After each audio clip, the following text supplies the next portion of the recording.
I sit in this room, it's like I'm sitting in a tree house. So you would see all the leaves of the trees just fluttering around. So beautiful. Because this room now become an office room and not a room. So it still feels as though you're in a cocoon in the summertime. It's so gorgeous. So I leave it be as that. Just understand it's not my background. It's just when the trees blow, the sun is hitting in and between the leaves. Amen. Tonight I want to talk about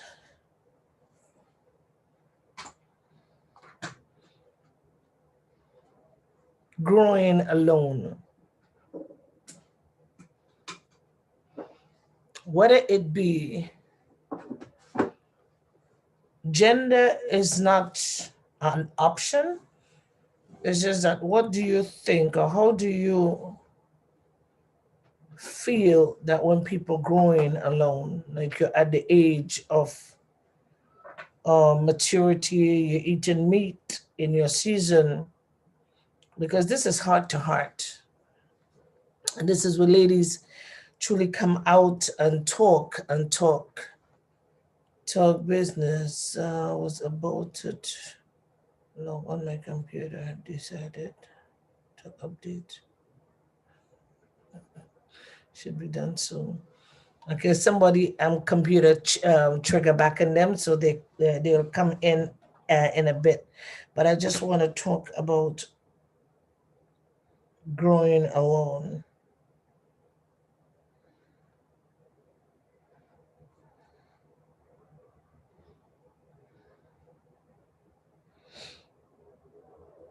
And you're in the age of life. How does it work? But I wouldn't start just yet because just me and my daughter here. So I'm gonna wait for the rest to come in. So just now, we're just gonna just talk until the rest come in, and then we'll start the program. So in the meantime, I want us to share and tag your friends and tell them to share with you. This morning I did it for the first time and it was like Facebook just kick off. I don't know what happened to them, but everybody was up and around. I need to know the price so that I can do. I have no time for that. Um,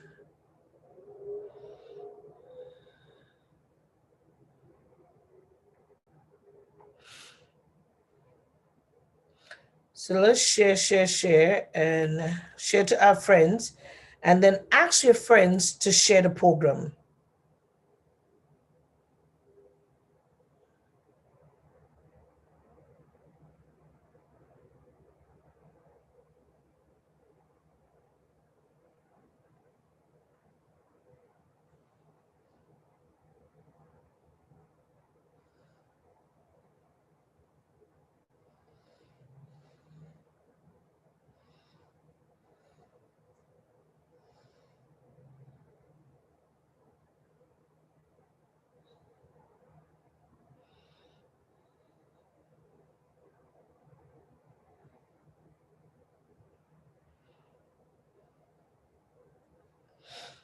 Okay, this interruption just come on my thing.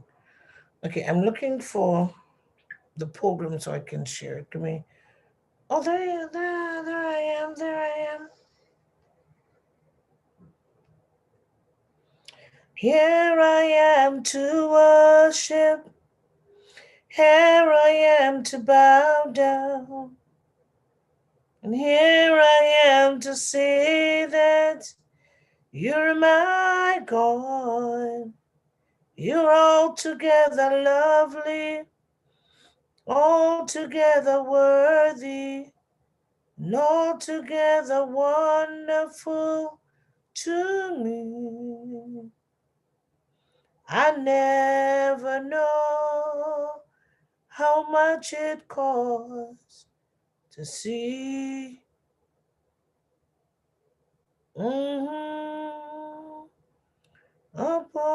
across. Okay.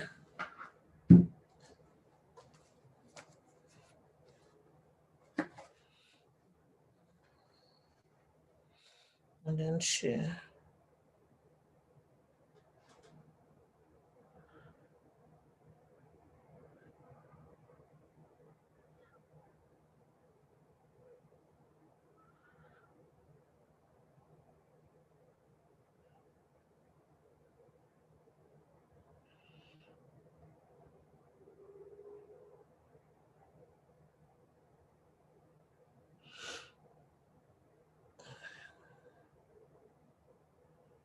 I want everybody to share on my page.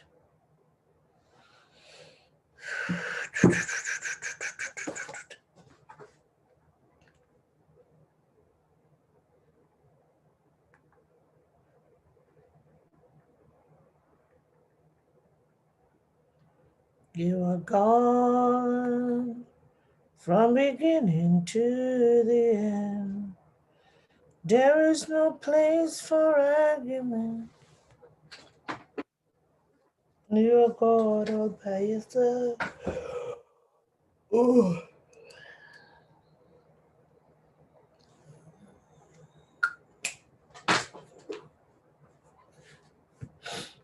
Mm-hmm. This is what I have on black, yeah.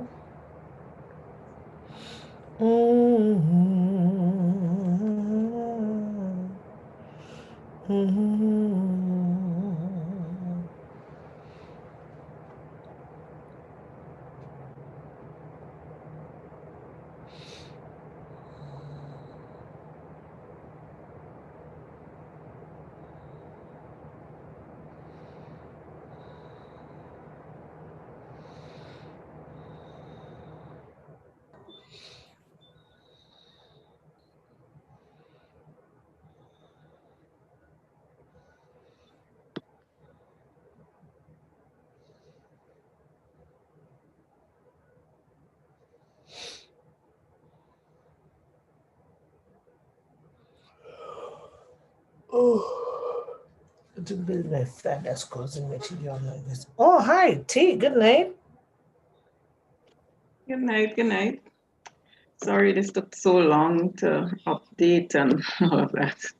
That's what computer does when it's ready. There's nothing you can do. When it want to update, there's nothing you can block it. Yeah.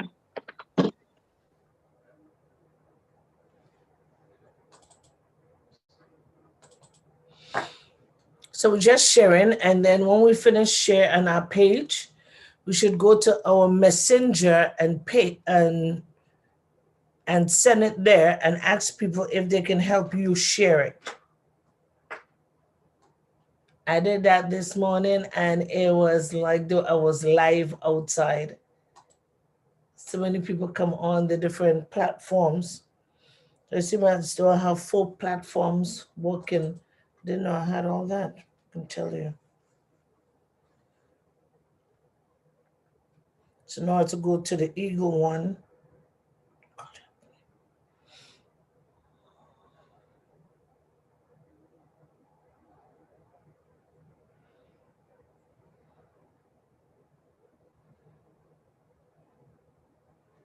The Eagle one is even working.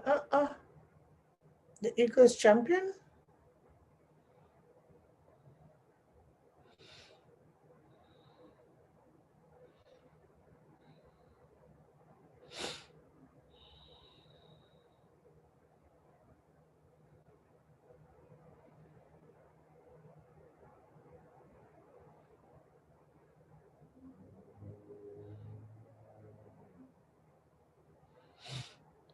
I think I'm liking this. So if you guys wants to open up your platforms, so if you have a group name or group page, let us know so we can add to your group page so that everybody on your group page could see us and then they could do the sharing too. If you have a business page, depending on what the business is, you can share it, and then we'll take it from there. I did not know until I started speaking to people, and they said, well, why don't you have three groups or four groups? You could have 9 groups, because on the 9 groups, you have different people. On the 9 groups, it's not the same people. So, so I have a question. Somebody asked, they say every Wednesday night you come on and you speak about heart to heart and integrity, but you never mentioned single people.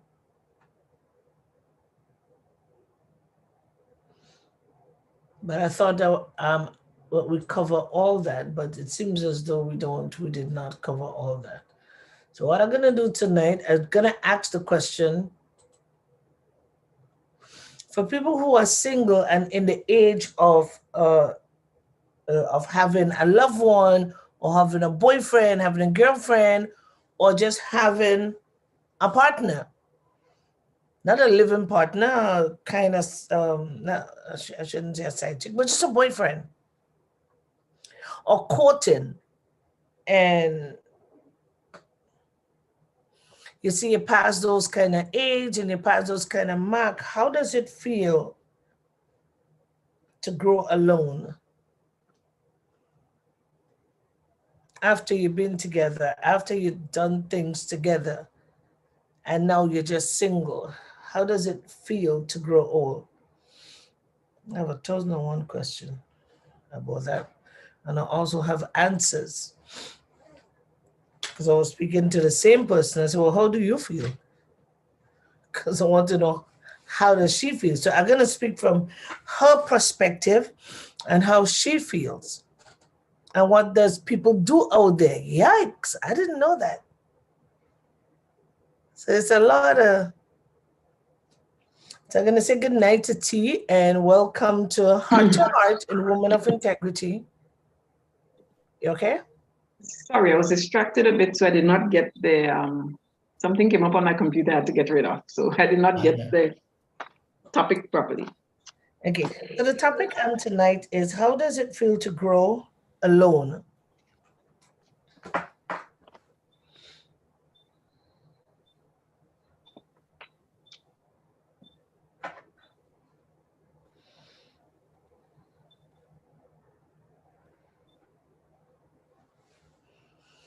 So somebody asks the question, they say you're always, when you're doing heart to heart, and I don't like the word always, it's such a blanket statement.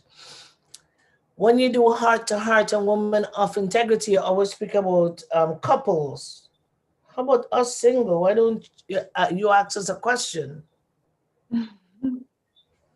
I said, the problem is I don't have a lot of single people, so I can ask them 1,000 questions.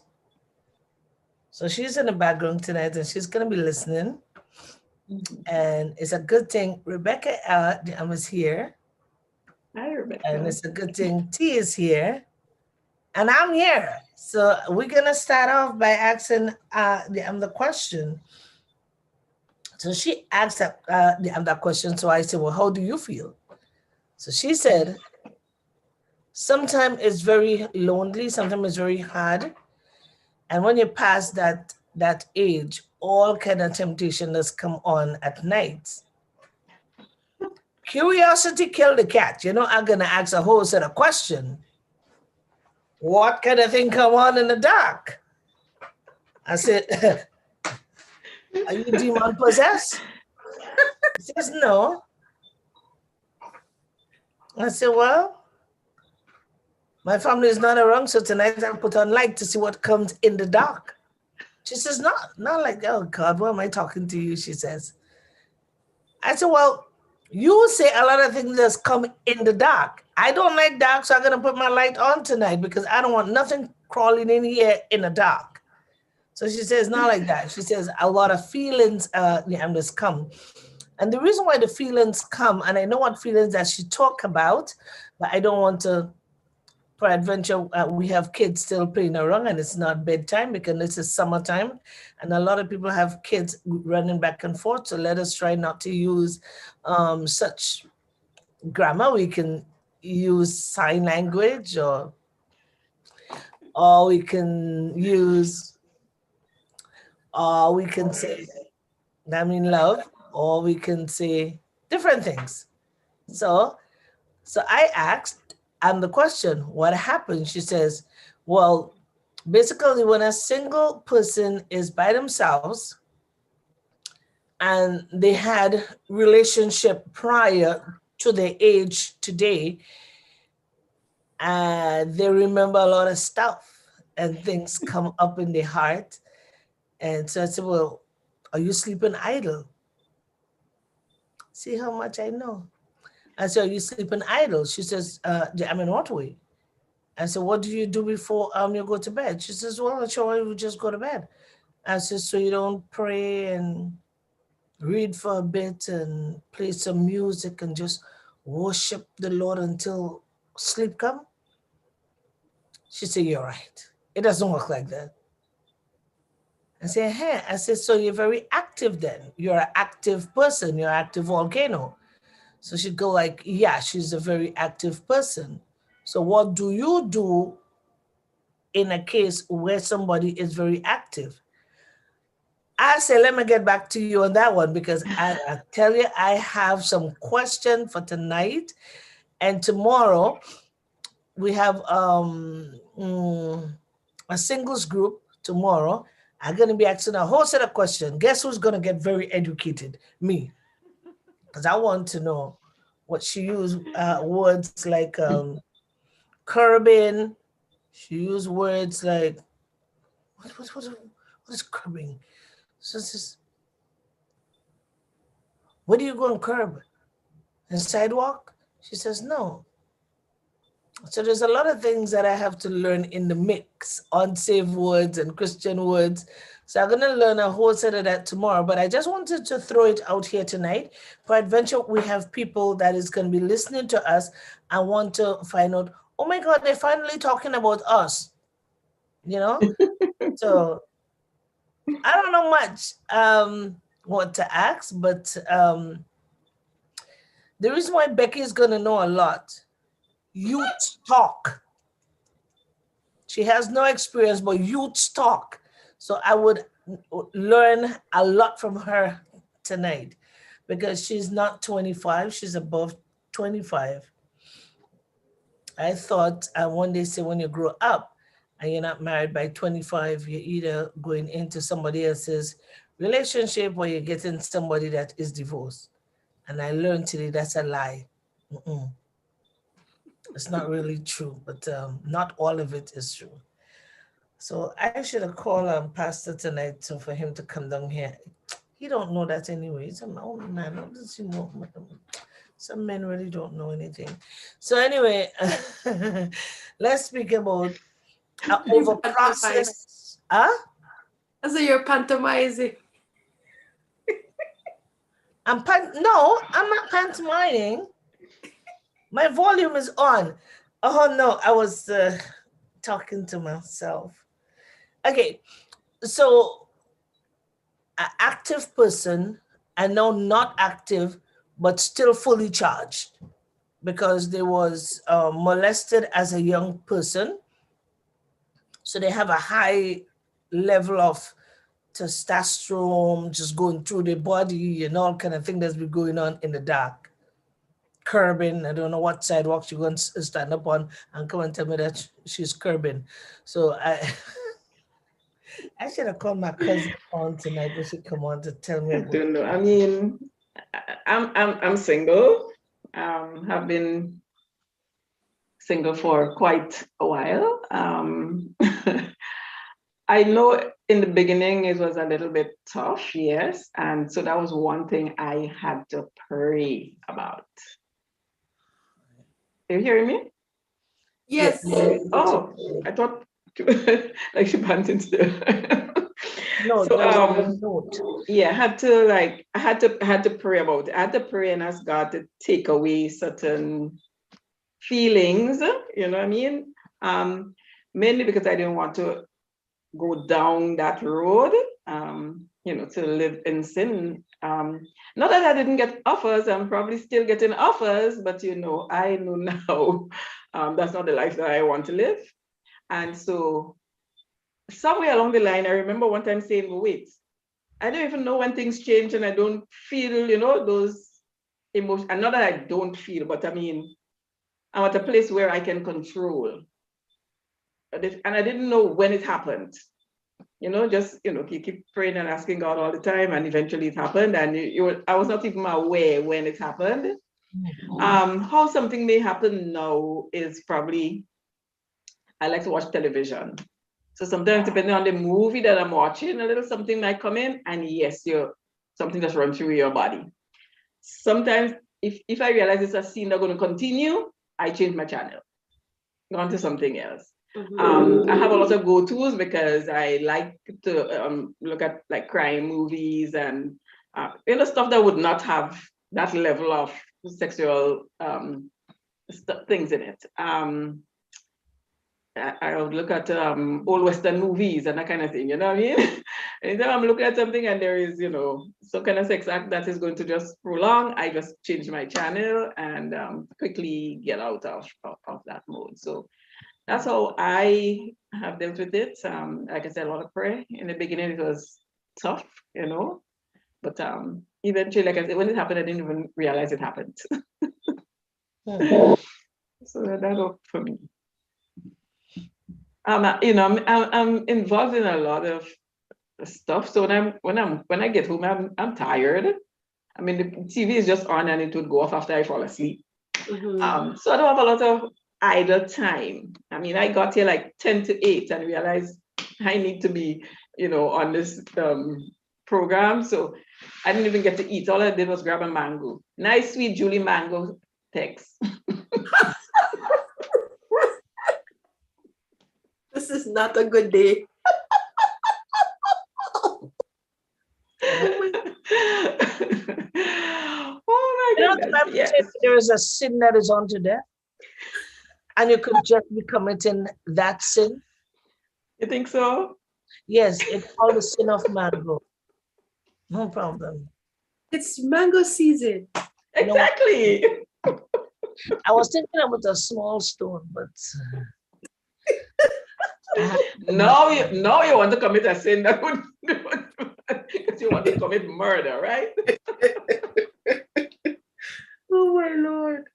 So I have a question and also a statement to a lot of single people. Even married people too, that is going through the same thing. Their spouse is not around and they find themselves in, or they're going through marital issue. It is always best to keep yourself busy.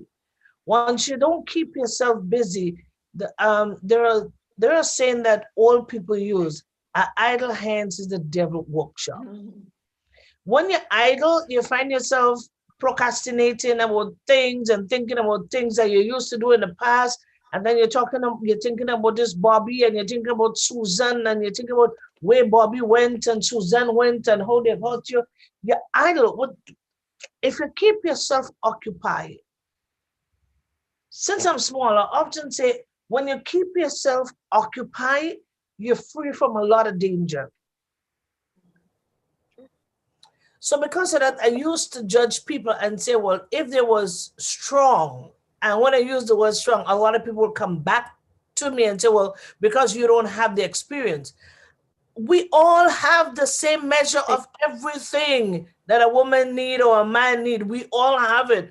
But when you get yourself occupied, it takes a lot of those filter out that the enemy is trying to seduce you in. Because your first thought is, if it comes, the first thought you pick up a book, the first thought you just say, you know what? Oh yeah, I have some clothes to fold for tomorrow, or I have some lunch to fix. So your body, your mind just go into work mode. So I cannot figure out how people get idle and stay idle. That you have to go on the curb on the sidewalk on the street. That you have to go on the curb and stand up, or you like, what is this? Is it a sidewalk that she's talking about? Because people is gonna laugh at me tonight and say, but if my son is watching, I would ask him, please just turn your thing off and don't watch me. Okay? I'm tonight. Just turn your thing. And I know he's killing himself laughing. Just turn your thing off. I'm not interested. Just turn your thing off. So I don't know which sidewalk that she going on. So tomorrow now I'm gonna go find out about this sidewalk that she going and stand up. Like, why do you have to leave your house and go on a sidewalk and stand up if you're going on curb? You know what, man? Whatever. Yeah, and the thing is, it's really pissing me off because I want to see where I gonna want to sleep, and I'm gonna leave my bed in the night and stand up on sidewalk. Well, who's passing on the sidewalk? I don't know. Becky T, what is curb? I, I'm going to Google now to see. I think it's sidewalk. You know, before I talk tonight, let me Do with find out sidewalk. curbing. I think Doris has joined us. Check Doris. Check Doris. Doris That- probably knows. Huh? I'm sure Doris know what curve means. Curve is the word? Curve? You say Curb. curb. You said Well, curb. we have What we is have the coming curbs, in? we have Solar. curbside and we have curb. So the curbside is like the sidewalk where you walk on or you pick up something or a car. The Curve curb is is the like same idea like me. when you go around the corner, like you go around the Act of curve, it's like a steep restraining corner power or action or or limiting. something like that. You know, Okay, like here when is you a go home, we definition. have corners. Like you go around that corner. Okay, Doris, hold up. That's not the direction she should be going. So here's the definition for curbing, meaning slang. The act of restraining power or action or limiting excess. Still don't understand. Yeah. The act of controlling by restraining someone or something. So you're putting a restraint on yourself because I have those feelings and I'm trying to curb them. I'm trying to restrain them from. Okay. So are we spelling it C-U-R-B or are we talking about C-U-R-V-E? Curb or curb? CRB. Oh, yeah, that's a different thing. I was talking about C-U-R-V-E, Okay. a curve. So there is a conversation today between me and this mystery person. So I don't want to call their name yet. She said that that when we come on here on a Wednesday night and we talk about intimacy, women of integrity and heart to heart, we talk about sexual stuff, right? But she said that I never talk about single people because single people, they're very highly, you know that word, active, Uh-huh. and we don't talk about that. So the question tonight is how does our feelings or okay growing alone, how does that make you feel when you're alone and have those type of feelings? So she said, oh, so I just curb. I think I'm pronouncing the word wrong. I'm not an expert on words. And she says, oh, she just curbed herself. So I said, well, what is that? She said, well, just curb. Things that happen in the night. So I'll tell her that she's idle. Why would you be in your house in the night and just be idle? Like you leave your house and you're going to curb and stand up. So, and she started to laugh. So I said, tomorrow, please the Lord, I'm going to a different meeting and I would find out what is this thing that comes in the night. Well, we say idle, what? Idle mind or idle hands is the devil workshop. See, So there it's is all same your thing. mindset. If you're thinking, you know, it's what you have in there and what you're thinking. That plays on your emotion, that plays on your feelings. So if you find things to do, don't take your mindset out of that. So me, I'm single. So I keep my mindset in other things. I keep myself occupied. I listen to things. I play games on my phone. I don't have time to think about that at night. I do all kind of stuff. I read things on my phone to fall asleep. I put my TV on the gospel channel and I listen to the hymns. I love, oh Lord, how you call that, man? SBC, the SBC channel, whatever. So they play nice gospel. So I put that on, and I listen to that. I put my TV on automatic, and and then I pray myself to sleep. I think about things I have to do coming up tomorrow. So I keep my mind occupied with other things. I don't focus on that. So if you keep focusing on that, or you focus on your loneliness, this is why people get depressed. They get, but if you find things to keep yourself occupied, your mind and your thoughts, you don't think, and you don't get in that mode or in that realm. I love to play music. So at night I'll sit on my computer. I have a selection of music in my Spotify. So sometimes I look for music to add to it. I have a set that is gospel. I have a set that is reggae. So, when I play it, it plays fluently one after the other. So it's just your mindset and how you don't think about it. It doesn't bother you. Find something else that occupies your mind and your thoughts. And Doris was not here, and she said verbatim for verbatim, exactly as I said. I know people have feelings. I know when you're single, you're going to be feeling all kind of thing, and you want to do all kind of thing to yourself. But if you get yourself occupied, you could slow a lot of this process. It's when people just fixated on this one thing, like they just looking at this. It's obviously like they want to do all kind of simmy dimmy. I don't know where she's going in the club. Why would you want to leave your house and go in the club in the night and just? I think this girl gonna get herself into a lot of trouble. Somebody gonna pick her up. Something bad is gonna happen. She needs to stay in her house. Like I say, really, I don't think she's going out on the curb. She's saying that I am covering myself. I'm restraining myself from getting into. People, I'm a very educated person, and I don't understand this curb word. So that's what it means. It's restraint. Yeah. Oh, now let's talk. I'm to you, young lady, to hear what young people talk about. Well, I mean, I think when Doris was talking, she makes a lot of sense. But we're living in a different generation of young people who our level of values and discipline is so different. We just everything we feel we're doing the things that young people are doing today. It's like it doesn't even make sense, and so we are so focused on sensational. You feel something, you don't really learn to distract yourself, and how to deal with it, especially the church too. How do you how do you talk about something like this in the church? Like, pastor, I am, especially how you're going to go to a male pastor.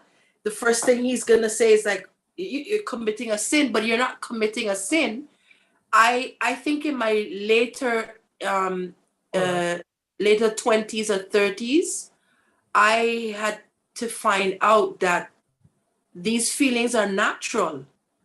It's okay to have, it's because it's your body. But again, God has taught us how to keep the body under subjection. It's just like I can say I love cheesecake, but I can't eat cheesecake every single day. I have to have a level of self-control. So the thing is with the young people today, it's so much about sensation. There's so much coming at you that they don't have that restraint. You don't have that. The things young people are doing, when Doris is saying, occupy yourself, do something, they're like, no, they're going to give in. They're going to give in to the feeling and, and then, and move on. But only some of us understand, okay, God, I want to serve you. I don't want to commit any sin. I'm going to try to keep myself, under subjection. I'm not going to, think, because sometimes I have to be honest, I was not taught. I have a mom that says, don't go with boys. That was it. I never had the sex education talk or how you feeling and this is going to happen. You don't get that education nowadays. Right now, you have the schools giving the kids condoms. So how are you going to tell them, oh, get busy, do something. Don't fall into that when the world is giving them, this or that. So it's good that we're talking about this information now, because people need to know that they can control themselves, just like control what you eat. You want something to eat that it's not good for you, but you say, okay, you know what, I'm gonna try and do this, or drink water, or go exercise, do something, but we're living in a generation where everything is about sensational. Everybody, is the flesh, pleasing the flesh, and so, but I think this is such a good topic for people who are lonely and who are going through these feelings. I feel now I'm not struggling like the way I used to before, because I understand it's okay to have these feelings, especially if you're on your bed.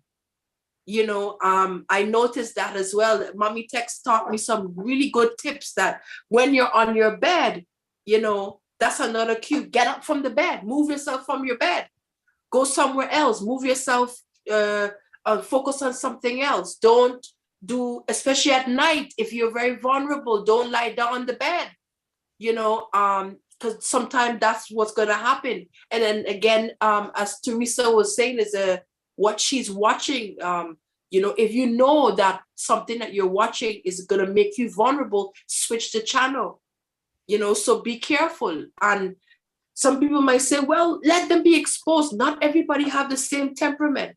Not everybody's going to be able to say, no, I'm not going to give in. Some people are just, that's their personality. They're very compulsive. They just have to do something and then deal with the consequences. So the thing is, it's good that I like the idea that we're saying, tell people, okay, you know what? Get busy, stay busy, do this. And it does help. Obviously, it's a good way of coping, how to handle and deal with your feelings, because whether you're married or you're not married, those feelings are still going to be there. So you can't always give into it, so you have to be able to have some level of control, but be able to teach the young people in the church, it's okay, you're having these feelings, okay. However, what do you do? Ask them, what do they do? What helps them to keep their mind off of it? Do you listen to music? Teresa said she watched TV until she fall asleep, so something like these things are good ways to help people to deal with this. But when I was a bit younger, I struggled a lot because sometimes I used to condemn myself, and I'm of course not perfect, but I thank God that it's not as bad as it was before, because I wasn't taught. I was not taught. I've heard people tell me, Becca, it's okay to have those feelings. I said, but no, but I don't, and I was panicking. It's just because it's your body.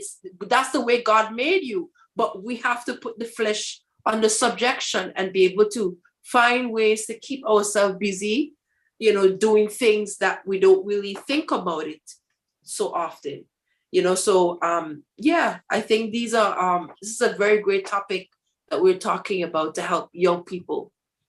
I just want the young people to know it's okay to have that feeling, because that's what the one is make up. But if you're watching pornography at night, or if you're into that, you'll always feel stimulated. Is an ongoing thing. If you keep watching it, that's where your mind is going to go, and your mind could locked in, and that could take you for a good couple of years to get out of it. So what you do, you just get books and you try to do things. You try to write a lot. You try to distract yourself. And the more you could overcome distracting yourself, it is better for you. Or another thing that you can do, if you're a teenager and you find yourself very highly active because you used to do it and now you become a Christian, you do tapping work. Tapping make the brain say, what is that? That's not usual. That's not what I'm feeling. You tap yourself. You alert yourself. Especially your legs. You tap.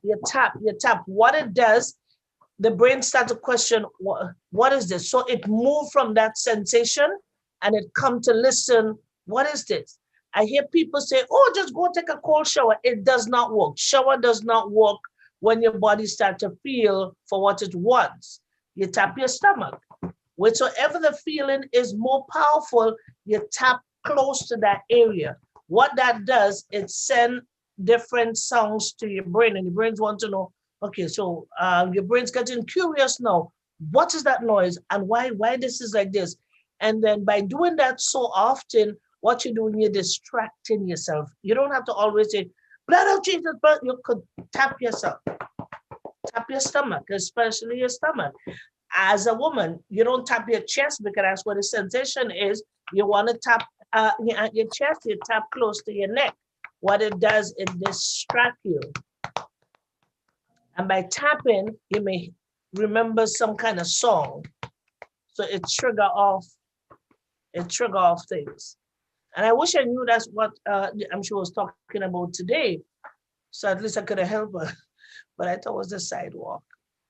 But, you know, Tex, what Rebecca saying and you saying, it all makes sense because the younger generation now, they're more active, their mind works more in that realm than, you know, people and the, you know, older people who is much busier, who, you know, have less time on their hands because, you know, we all know that the younger one is not as in the kind of things that the older people would do. They don't have that chore of cooking and cleaning and doing this and having to go grocery shopping and, you know, so your hands are so full, you don't have a whole lot of extra time.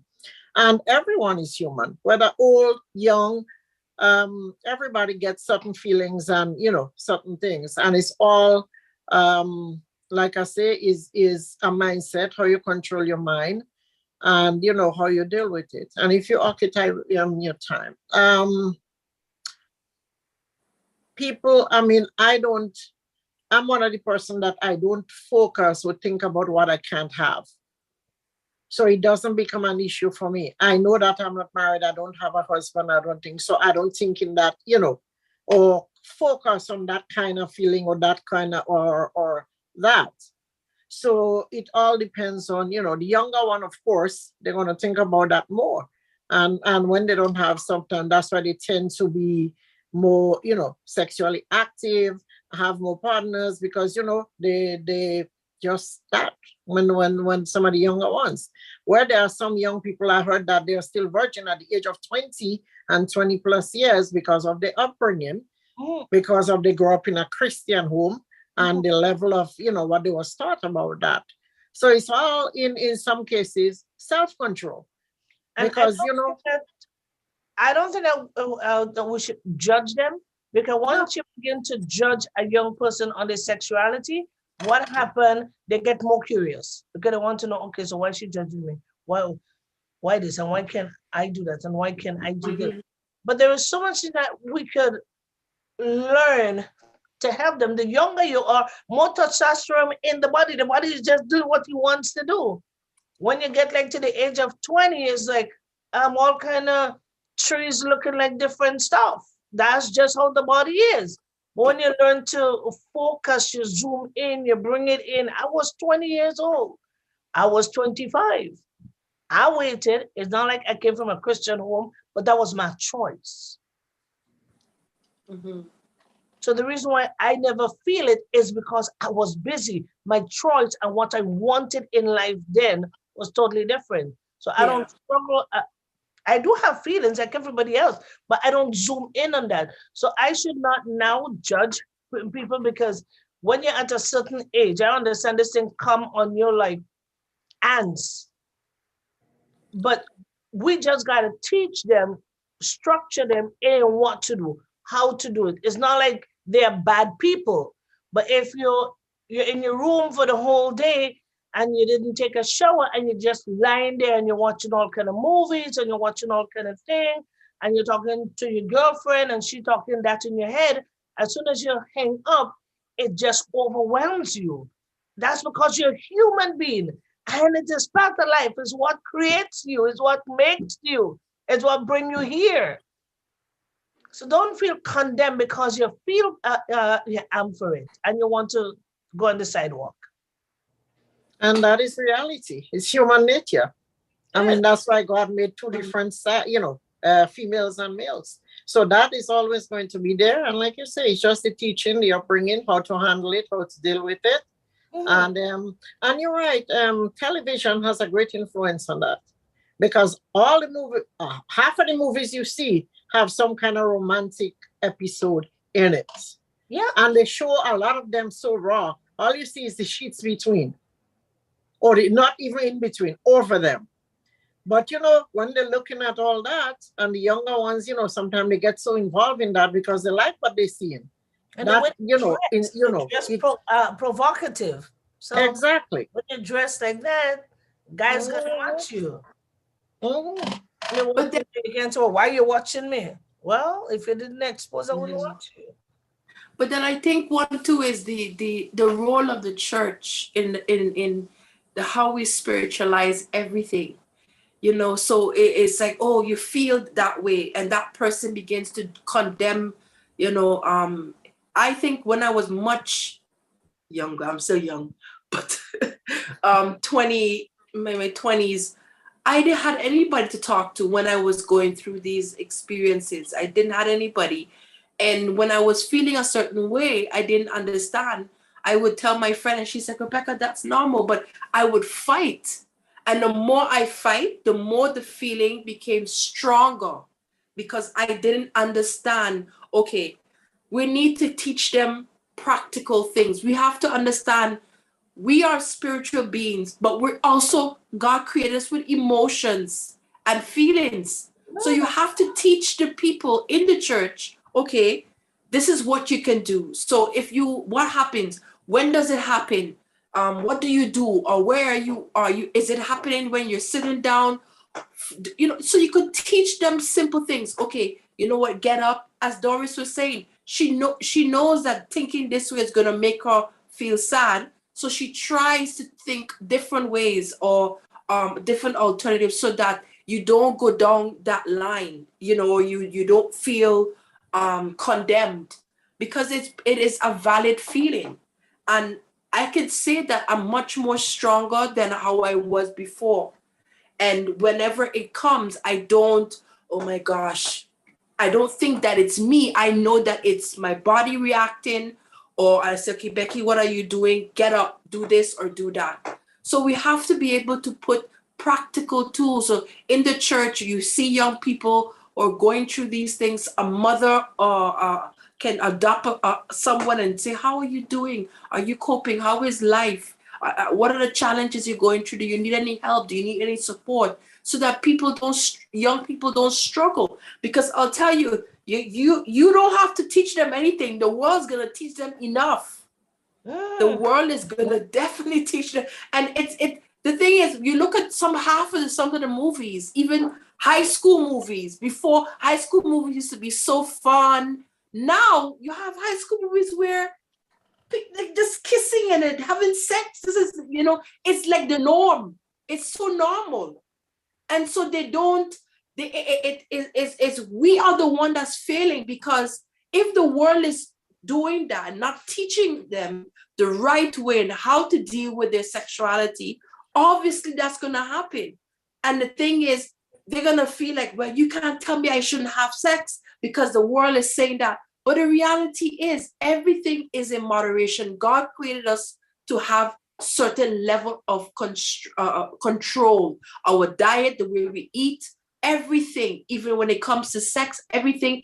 Because what happened is, when people become sexually active, and young people, we know, of course, that crosses over to the spirit and our emotions. And so young people now who are doing these things, going out there with guys who just using them, now we have a bigger problem.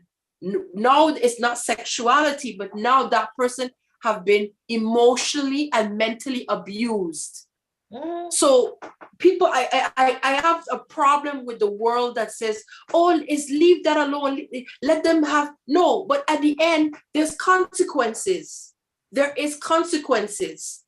And so we have to end up dealing with these consequences, dealing with young people who are are coming and saying they are broken, and when they become broken, they become damaged, and they're affected mentally and emotionally. So we can't just say let them have this, let them go wild, and they have to experience sex. Let them experience sex. We all know you don't have to be a Christian. If you experience sex with a young man and that man has left you, and he said, well, that's it will have an effect on that individual.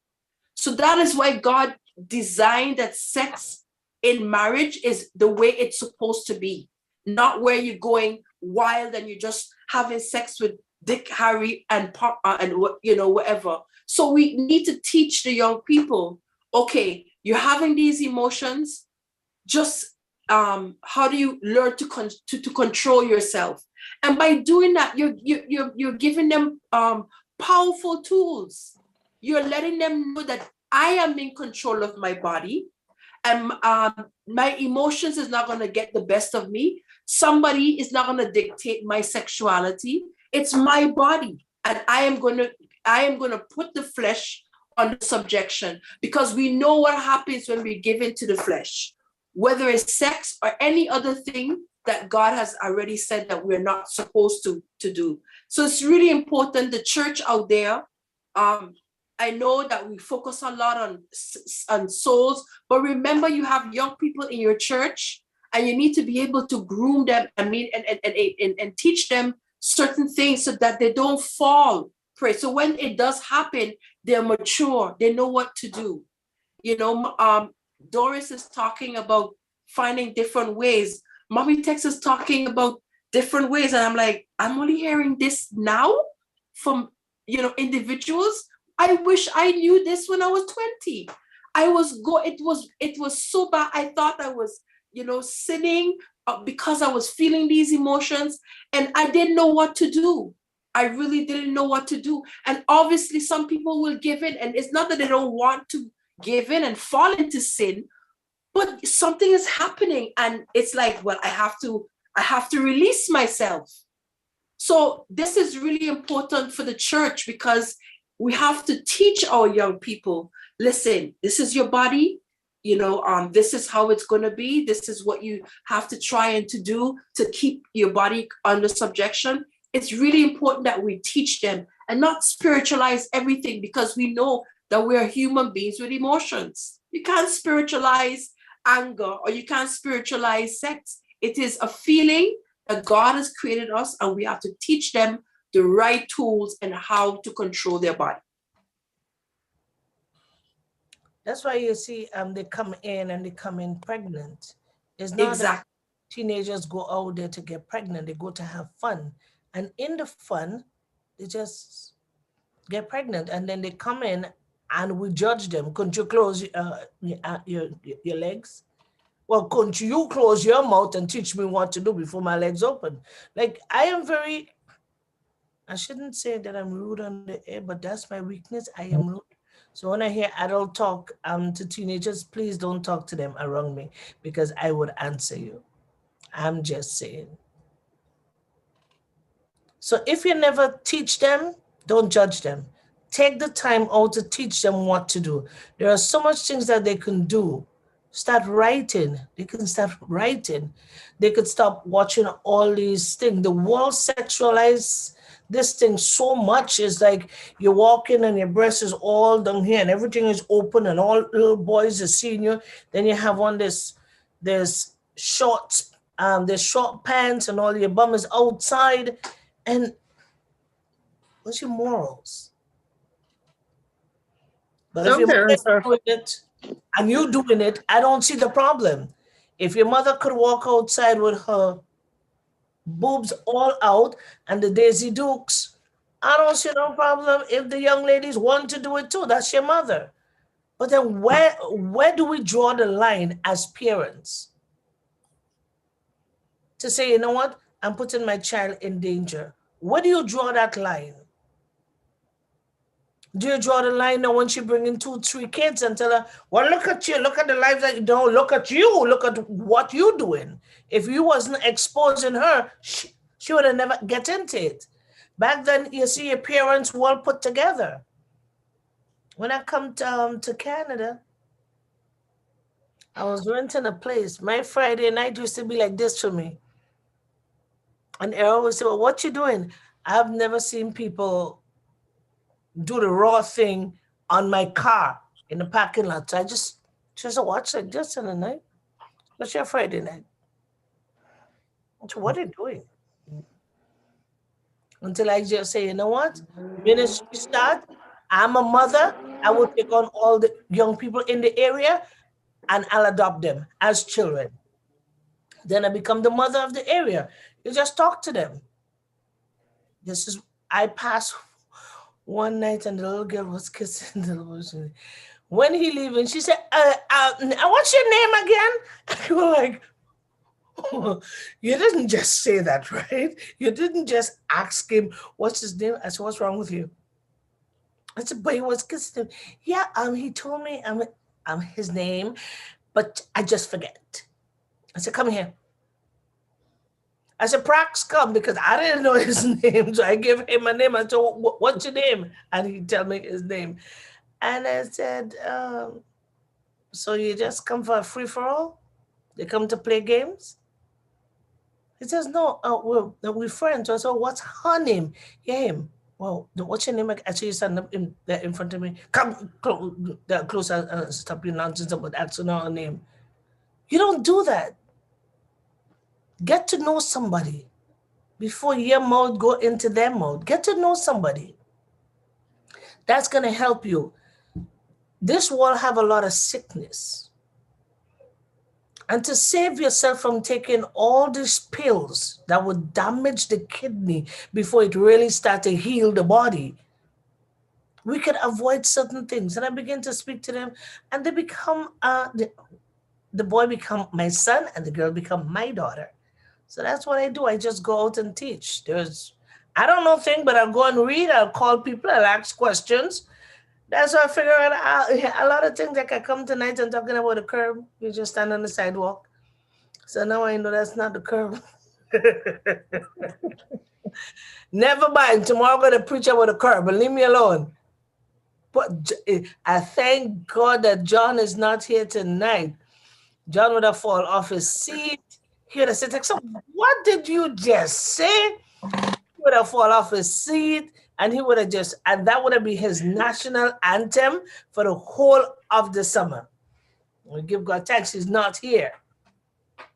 And he wouldn't get to play with this thing, he'd be too busy to play over. You know, give God thanks.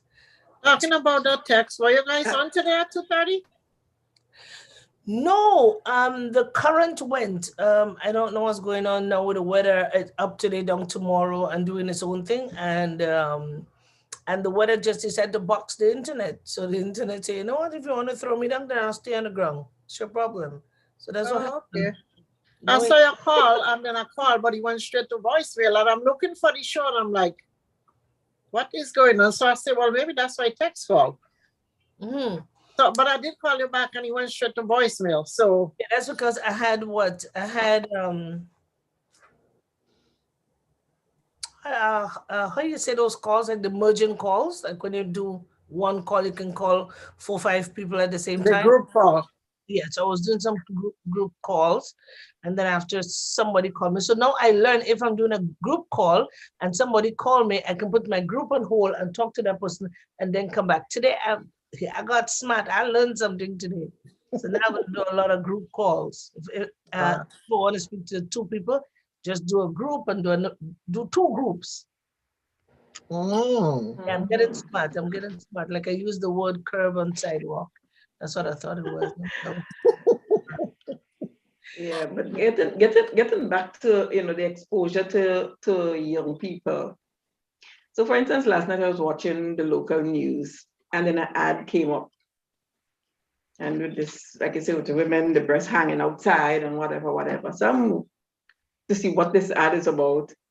And lo and behold, it was just about giving loans, financing loans, right? Even loan. I am like, how in God's name, giving a loan, telling you we have easy loans, you don't have to go with girls dressed you know, with everything just hanging out. No, as an adult, I mean, I would watch and say, like, what do young people see that as? You know what I mean? Okay, so I could get a loan to shop and buy those clothes that could, you know, would fit me. Like, is that how they would think? Yeah. Rebecca? You know, but I was like, how? What, you know, would you be doing a low something like that and then have girls? I mean, everything was just hanging out there. And I Those was are like, called, damn. a lot So of those young ads, people exposed to all those things. there are sex-driven ads. They call them sex-driven ads. Yeah. Perfume. This is one of the biggest ads.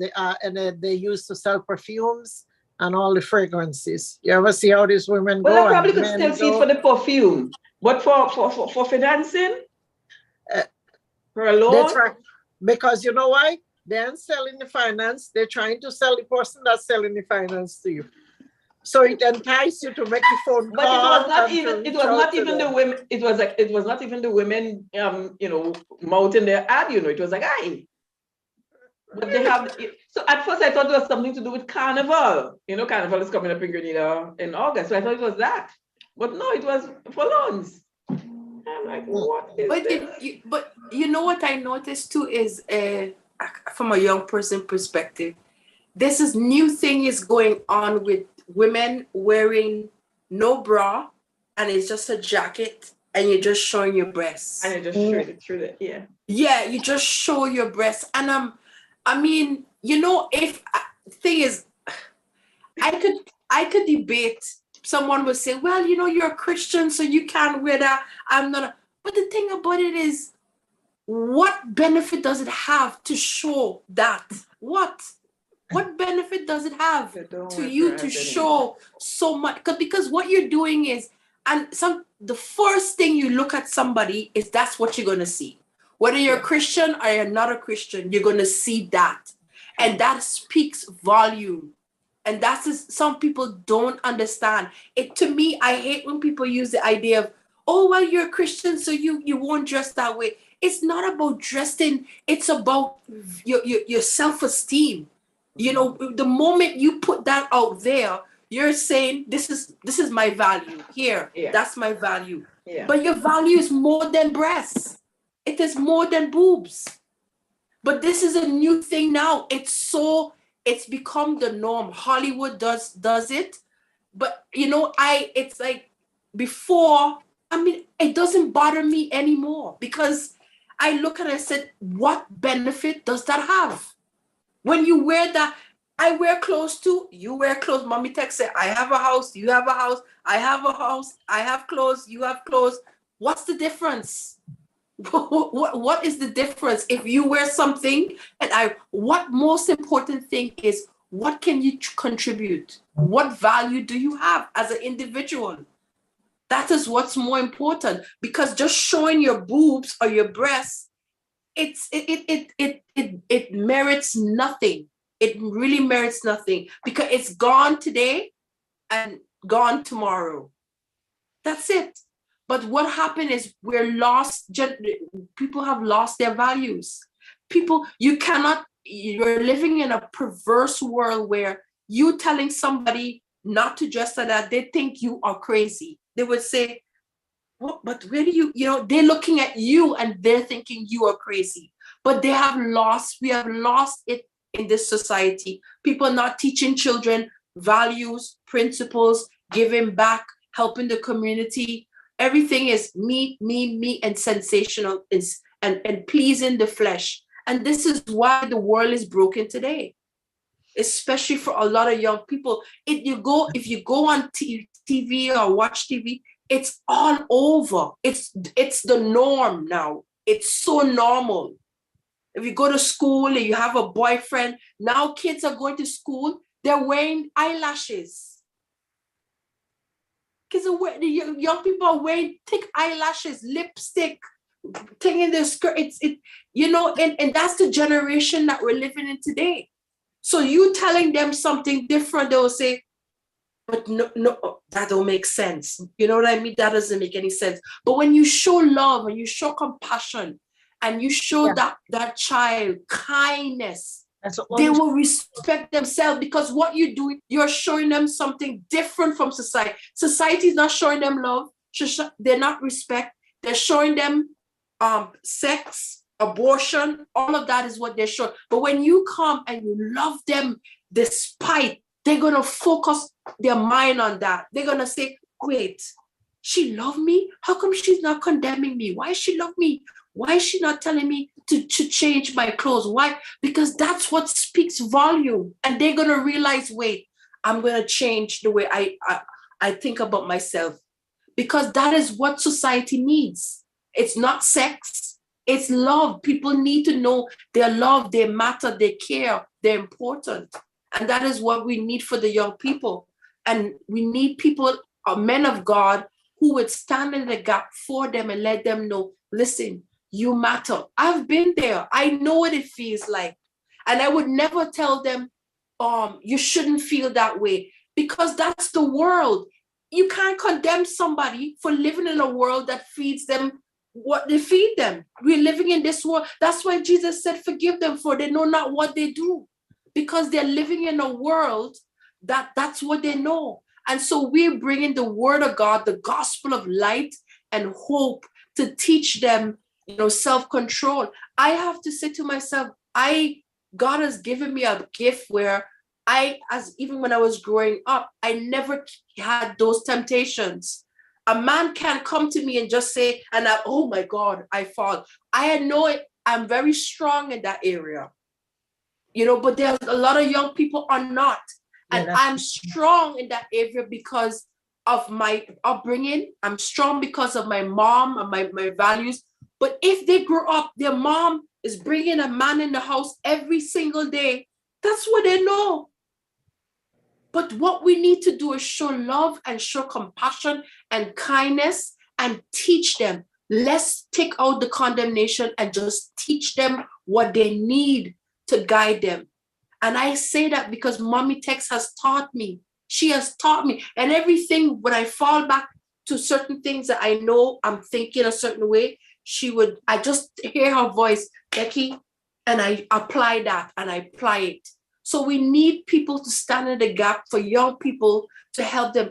I honestly, I've been praying and say, God, I don't know what to do, because I'm so careful not to say anything to them that would say, but why are you on the streets? Why?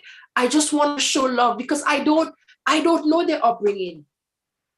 Everybody keeps telling me, oh, that child is rude, but they don't know, they don't have that.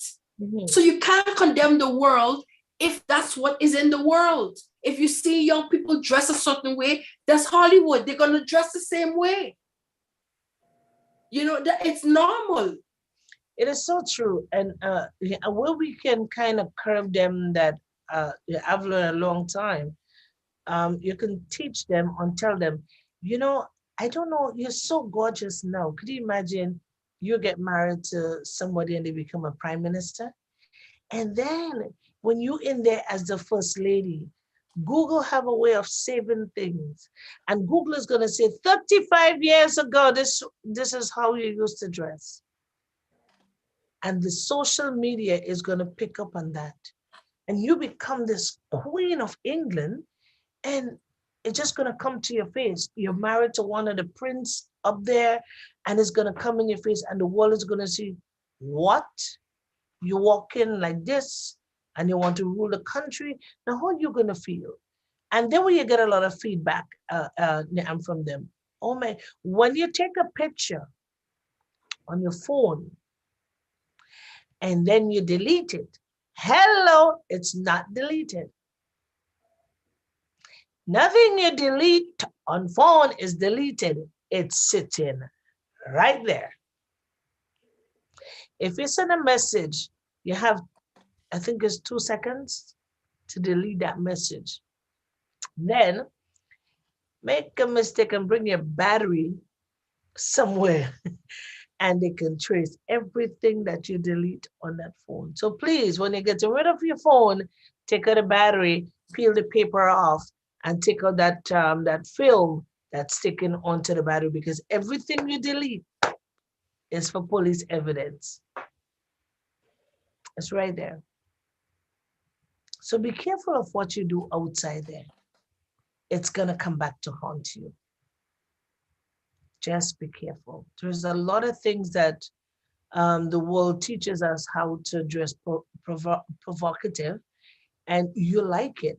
I saw this young girl on TikTok, and she had on a hoodie, and this other young girl is taking pictures of her, and she's walking. So I said, "Oh my God!" Like, and the sweater was pretty, like not too short, but it was pretty good on her. And she lifted up the jacket. So see me now trying to pull it down, but I forget it's my phone. I'm watching, and I'm going just fast, so so I can get her to pull it down. So, and then she had on a thong, and her private parts is all outside, and she's walking up and down. And then I said, Lord Jesus. And when she turned around, she was the most gorgeous little girl that God ever blessed on the planet. And I said, look at that. You should have never turned around. You should have just keep walking because it's the back, so nobody did not see your face. But you're walking down now and you open the front, and I'm saying, ay, ay, ay. And the friend is killing herself laughing, and the friend never took and that picture for herself. I said, look at that. Tomorrow she married to somebody and she become a multi-millionaire. You see, when you put the Google don't come after you. But the minute time you become rich or you become somebody in society, remember that picture? Or if you become a police, if you become a teacher in North America, don't worry. All your 15-year-old pictures that you take out and you open up your legs and you take all kind of pictures and you do all kind of things in your bedroom, it's out there. I promise you. You gotta stop taking pictures of yourself in your nude self. Don't do that. They show this young girl was showing, and she took a whole set of pictures of herself because she's so pretty, and she sent it for the boyfriend. She and the boyfriend break up, and boyfriend sent it to Tommy, and Tommy sent it to Susan, and Susan sent it to somebody, and she told the mother, oh my God, I can't go back to school. She's so sick. That child got so broken, as though somebody had raped her. She was so beyond herself. She come home, and she vomiting. The mother asked her, well, what happened? And the father was there, so she can't say anything, so she went upstairs. So the father said, well, let me go upstairs, and the mother she kind of shook him aside, and she went up to find out. And then she just handed the mother the phone. Well, if you saw the pictures that the mother showed, and some of them she couldn't show it because it was really bad. What are you going to do? You're going to school now and they're going to suspend, and the kids, you can't. So the father went, and the father make a sting, and the headmistress of the school said, well, it have nothing to do with the school. Sir, it's her problem with her little sticky fingers. Press the word send. So if she send it, everybody's going to get it.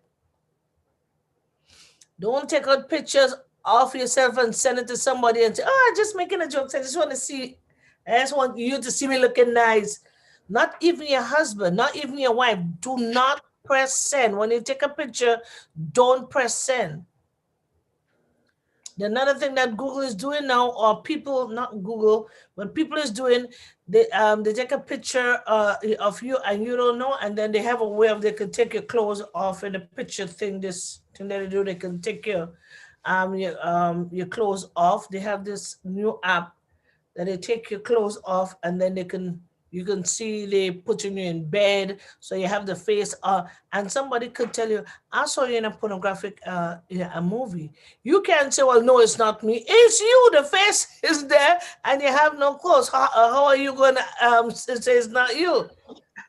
Stop pressing send. Text, I think Veronica is waiting to come in. How is she waiting to come in? She has the password. Did she lose the password? Doris, do you have the password? Yeah, but I don't think she's waiting. She's commenting in the room. I don't think she's able to come in. She just say hi. Did you see her? I was talking. She says still waiting, so I'm wondering if you have to No, accept no, her. no. She's still waiting where she is. Okay. Okay, so I'll talk to her. You guys go ahead. Doris, take the floor. Oh, okay. So, elaborating a little bit what Tech's saying about all this technology and this stuff. Yeah, it is. Somebody could take your face and put it to anybody, attach it to anybody and put it online there as it's you, and nobody will know. This is how technology has become, and this is why a lot of people take people's face and falsify things, and that they can send to people. So social media or anything you do on the internet is something very dangerous. You have to know how to protect yourself. Now, what Tech said about the phone is the same thing with your computer. Anything you do, it's stored. It don't matter if you delete it, it's stored on your hard drive. So your hard drive have everything. Even though you decide to get rid of that computer, don't ever put the computer out with the hard drive. Take it out and either keep it or burn it. Because anybody get a hold of it can go in and get every single thing on that hard drive. So no one must ever do that. Now, deleting stuff on your computer, which a lot of people don't know, or on your phone or anything. If even though you delete something, the reason that it's still there or it's stored is because cookie saves everything that you do online. So when you're done, you have to go back and you have to go into cookies and delete your search, delete whatever it is that you have. Whether you deleted a picture or not, cookie saves that on another file. So it's always available in cookies. And a lot of people don't know that. They think when they delete it, it's gone. But if you go back in cookies, it stores your password, it stores your photos, it stores wherever you search. That's why when you search for something online, you start getting all these texts and email with some of the same thing you was looking for, like a dress or a pair of shoes or anything like that. That's because it's there and they go by that. That's why a lot of things they ask you, we use cookies, you must accept cookies in order to access it. But the thing about that, because it's necessary for some things, after you're done, make sure you go back in your settings and go into cookie and delete anything you don't want to be stored so nobody can use it to send you info, send you ads or all that kind of things. So that's what one of the other things. And I'm going to tell you a little story. We had an employee that worked at a location, at a building. And that employee went into the office of the manager and went and go on his computer and look at pornography. Deleted it, not knowing that cookies stored those photos that he was looking at. I got a call in the morning. I was working night shift, and I got a call from that man telling me what happened, and he was hot. That this man was looking at pornography on my computer, and he was, I have to say, sir, calm down. All right. We will deal, So this is why I say that. So many people is not aware of that, especially people who just start using a computer or getting into those kind of, things on online. So it's dangerous things if you don't know. Always go back. You just go in settings and look for a cookie. Ask you all the questions. Would you like to delete all files or delete thing? You just hit yes. It clears out everything that is stored in there, so that it's not there until you do something new again. So that's another way to get rid of things that don't sit in there, because they sit on there and they use it to sell it out to other companies, the sites you have visited. That's why you see you getting strange things and say, but I didn't go on that place. Why am I getting that mail? Why am I getting that? So that's how it's done. It's through the cookies files that they save it even though you delete it. So this is why the younger generation, parents just let the child go. They give them a cell phone. They give them a how you call it? Not a laptop. The iPad. The iPad. Then they're just on there and they don't pay attention. Some of them don't put lock on it. This is why a lot of these children get these predators. That's how they get to a lot of the children, because they're on there and something would just pop up, because they know how to get to you if you don't have special locks or special things on your computer to keep them from doing that, especially for those who don't have those what you call them, firewalls and these things on the computer.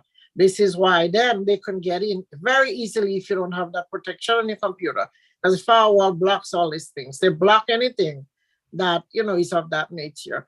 So we see a lot of that with children, and sometimes I see that the children just on the phone. Sometimes they and I was like, don't they realize how dangerous it is?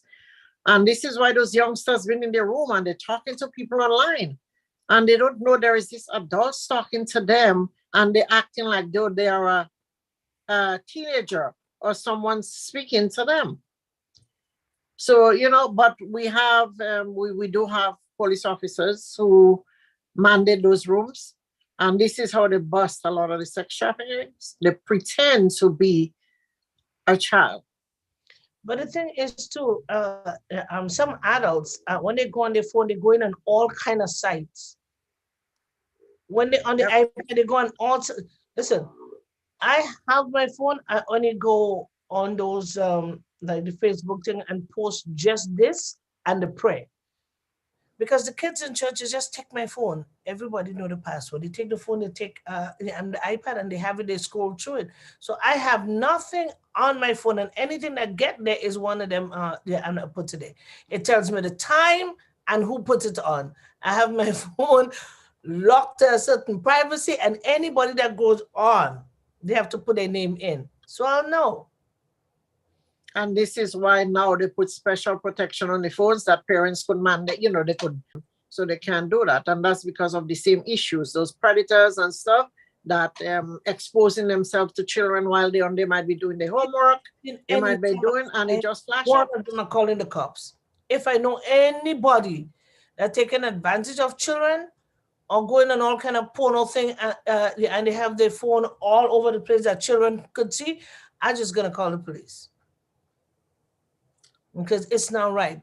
Adults must learn to control and themselves once they have children around. There are certain sites that you don't go on. What are you going there for? Like, what is there? It's crazy. It's just sick. But it happens. It happens. And that's one of the biggest thing here. They just did, but oh my gosh, every certain amount of months you see that they do a bust some pornography or sexual children trafficking in here. And but I have to say they put out, because of that now they have a lot more supervision on those sites to bust those rings. Yeah. And Disney just had a bust with a lot of those men that doing the same thing online. They think they're talking to a boy, a little child, so they arrange to meet with the child. Well, you would think by now many of them would learn that's how they get busted, because it's not a child. When they appear, the police are waiting for them. But the children and them youths are something else. You cannot tell them no. You tell a child no, and they're gonna say, "Oh yeah." So only you alone. I want to know. I want to know too. That's why I say it's always best. Don't judge them. Never. If you want to teach a young person, don't judge them. Never let judgment come from your mouth. You tell them how gorgeous they are, even if you know what they're doing is wrong. You just tell them, I love you. I would never condemn you because you're beautiful. You're wonderfully made. Why should I condemn you? Like, who condemned me? Nobody did. And you talk to them in love, man. As soon as you get there, they just dig your bag and they take your phone and they're gone with it. And they take the iPad and go with it. Sometimes I just see my bag just straying on the floor and everything out. I say, sure, no problem. I wonder where these kids in them is. So after church, you gotta go look at who have the phone, who have grandma phone, who have it, give it back, give it back. And then when I come home now, I have to sit down for a whole hour and delete every game that I put on the phone. They're my children, they're my grandchildren. I can't say anything. More they say, look at you. They ain't going to know that the beauty about it, this children that doesn't go in nobody else's bag. But you only see, yeah, you're singing on the altar and you see your bag going somewhere. You see legs take the purse and the purse is gone somewhere else. You know what? After church, I just kind of humble myself and go look for the phone. Sometimes it's somewhere in some corner. That, it's my children. That's all I have to say. I But love. the more you try to hide things from children and keep things, the more curious they get. This Yep. is why, you need to tell your children, explain things. One of the biggest things parents are afraid to talk to the children about is sex. This is something they need to educate the children on, about, so they don't get curious. They don't go do the wrong thing at an early age. Make them understand what it is. And once they have that understanding, they know how to protect themselves. When I was a young girl back home, what my grandparents tell me when I had my menstrual cycle the first time, well, you're a young lady now. Don't talk to boys. If you talk to boys, you're going to get pregnant. That was the lesson. I think they corrupt my little brain. So when I get big and I had a son, I told my son said, Ma, you're just a liar. All these things that you tell me, Ma, you was just lying. So I become the lying mother. After these people say, when you see a boy passing, you're supposed to do like this and pass like this. Don't even look back because you can get pregnant. They really took advantage of my brain. So I get big and I figure, that's a good thing. I could teach my son that. Joke you're making. It's just Ma, you're nothing but a liar. And so that's what they tell me. Ma, you should have asked why. Why ask why if it's good for me? Why ask the question why? Poor thing, God is good, but I get big though. No, I know all who tell me I was that lie when I was small, so now I'm not talking to them. Mhm. I'm telling But you. I think I'm not so much concerned about the young people out there doing certain things because that's the world. I mean, it is expected. My concern is the role of the church. That is what we're here for.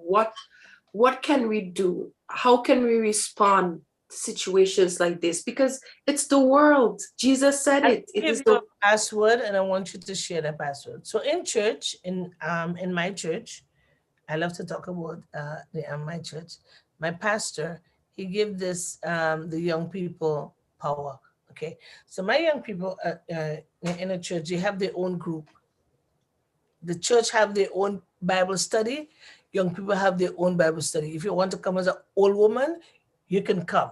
They have their own their own life. Pastor just give them that power and that freedom, and it's so good. Like nobody is forcing anything down their throat. I know they're more spiritually they're more grown than us. Okay, so they are not ashamed to say anything. They have their own quiet time. They'll come and preach. They preach what once a month or every second month. They do their own thing. They have their own drummers. If they want us like to stand on the side and sing, then we get an opportunity. But otherwise, they dance on the altar. That's Pastor kids. When they come with a short skirt, okay, so that's my responsibility. Let me see one adult just watch them wrong. And I take them on. But they come with a short skirts, stiletto shoes, and they sing, they dance up. But when they done, they come down, you just go, glory to God. And they have such gorgeous voice. So if we encourage them like that, encourage them, they live in their own church and they come into our church when they have to sing and dance. African children could dance. When they doing when they have their service on a Sunday morning, I will send you guys the link and you're gonna see how my children dance. You will know who is their mother. That's all I'm saying. Even though I can't even dance. If you see me on two legs run, please run. But they are good dancers. They're very plain. They want to ask you a question. The kind of questions they ask you, you have to let them know that your ears are still virgin ears. but they're not ashamed. They're not shy. They'll come to you and they'll ask you questions. And that's what I love about them. When we growing up, we were shy. Oh, and you don't want to ask this kind of because these young people now, they're asking you from your belly out, from upstairs to downstairs. They ask you everything. And you're like, okay, what kind of answer should I give them? And you have to be honest. You have to be honest. That's how they grow. But in other churches, when we were young, they shy everything. You can't ask no question. You can. So, and now I love what Pastor Victor is doing with the youths. They have their own pastor. They have their own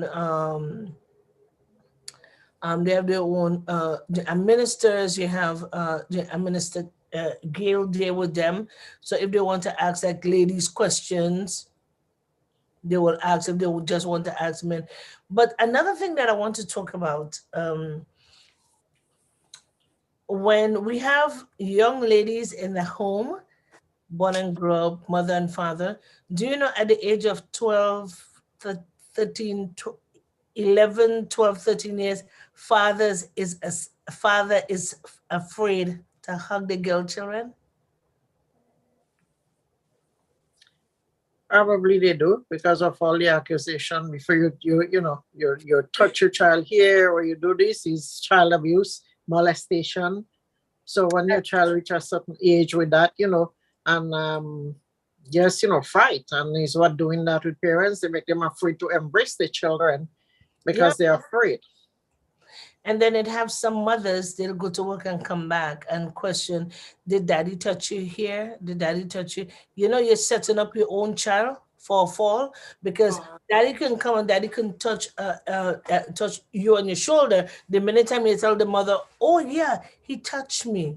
Where did he touch you? And you make the child start to sexualize things at a tender age. So she looking out now. If daddy touched me here, it means sex. If daddy touched me there, it means sex. And the poor children get confused. That's why fathers now, when they have 11, 12, and 13-year-old kids, they don't touch them. They seldom want to embrace them. They'll touch them on the head. They'll kiss them way up on top of their forehead. They don't kiss them here. And I go like, isn't that strange? Another place And, that and does on that, the, the schools. They question the children. They put thoughts in their head that is not there. Sometimes the children say something they take the wrong way and create a whole friction in a house over something that is blown out of proportion. Mm.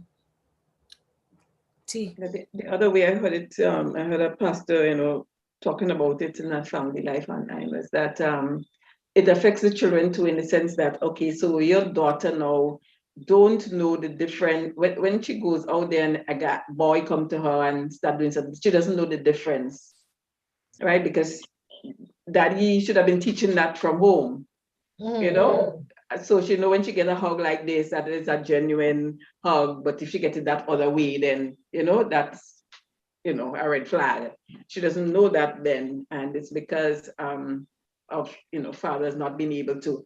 He actually was kind of blaming the mothers for not allowing the fathers to continue to have that, like you were saying, Tex, to have that kind of intimate relationship with it. When I say intimate, to be able to hug them and show them that kind of love from home, so they would know the difference. Yeah, And that's sad. Why would you want to question a child that small? again, it comes back from the mom may have been abused, Yeah. and because of that she had a fear. I remember having that kind of fear when I had way before I had my kids. I had my niece, and so I remember that kind of fear.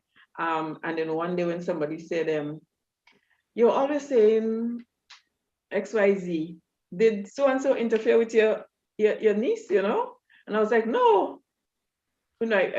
I said, no, that never happened. I mean, at least, she never, indicated that happened, but it was because of my abuse. That's why I was thinking that and behaving that way. Mhm. That's when mother and father separate. The first thing that the mother do in order to get the children for themselves, like you go in the children court. That's why it's good sometimes if you have time, Go in the courthouse and and listen case, and you will hear the mother saying, "Oh, he touched her and he touched her there and and the poor child is watching up like this, and she's watching and trying to figure out what is she saying."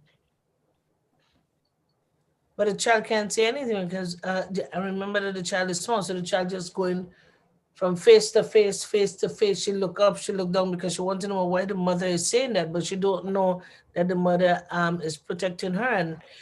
And again, if the father have a lot of pornography on his phone and the mother know that, that's one of the things that she use. I'm to say, well, I want to protect I'm the children because I don't know what he's gonna do, and they switcheroo it, and then the courts give the mothers the permission to keep the children. But as much as the mother love her child and the child was growing in her, it's so the same thing. Yeah, and with the man, they have equal share, but sometimes the men just cower out and they don't say anything. It's painful. Doris, Doris, yeah, used to work in that field, so she will be able to talk more on that Oh, what you mean with the? with the children and Oh, the mothers. yeah, well, that I've seen a lot of. I mean, a lot of, different stories with abuse, by, by father, brother, sisters, so it is a lot of that. And, it's a lot of sad stories. Um, some from, very young age. One of the, and I don't think, that's one of the stories I don't think I will ever forget, because the child was a baby. I mean, a baby in diaper. And we also had, I mean, there was a lot of story. That child was, and then the sad part about it is that, the parents was aware of it, and they did got the boy psychological help. So they kept it confidential, thinking they could have controlled it. But They even though it's yeah, even though they thought they locked the room at night and stuff, but what they didn't, I mean, I guess common sense. What they didn't know is that he looked and knew where they had the key. So he would still take the key and go in the room. And since the child was a baby, couldn't talk. First, the child used to be crying, but they had no idea. And that went on for a long time.